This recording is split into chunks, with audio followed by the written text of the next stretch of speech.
This is going to be a continuation of the iPhone 5 tips series, and in this particular video we're going to talk about iCloud. I get a lot of questions about using iCloud or not using it, and I thought I'd try and answer those here.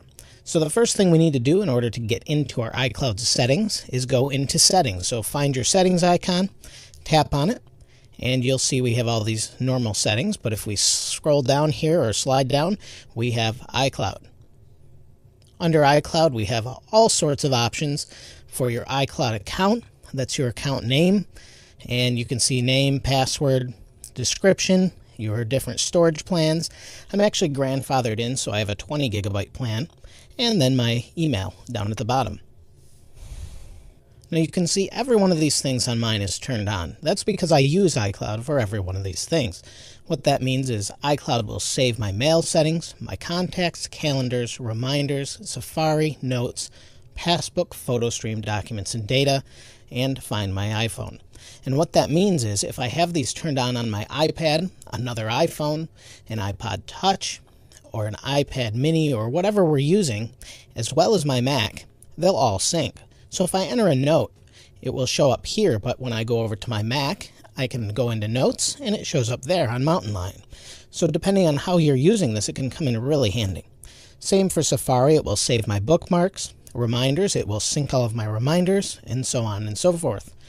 Photo Stream is the same deal. If you have Photo Stream turned on, you can save up to 1,000 photos, and they give you about 5 gigabytes of storage for free.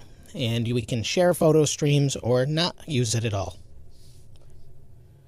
Now with Find My iPhone, this is something I recommend you turn on all iPhones, iPads, or whatever you're using, because if you lose it or it gets stolen, you can go on to iCloud.com, and as long as it's online, or even if it's not in some cases, as long as it has a Wi-Fi connection or a GPS locating antenna in it, it will show you exactly where it is. You can actually remotely access it and wipe it as well. So if someone has it, you have sensitive data on there, as long as you have Find My iPhone on it, you can remotely wipe your device.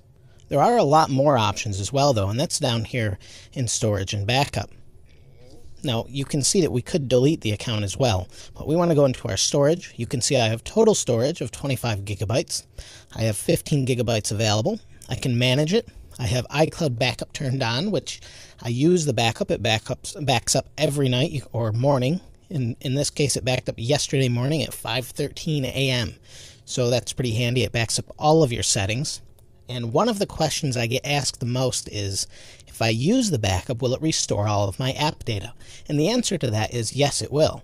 So if you have a bunch of saved games or things like that, if you let this manage all of it, you'll restore the settings and it'll be just like you left it.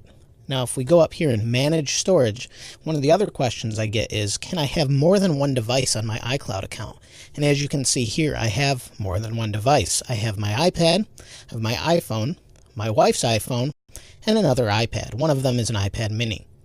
And each one of these is managed individually. So here's my iPad, and you can see it last backed up on 1/13 of 2013, and it's a 4.3 gigabyte backup.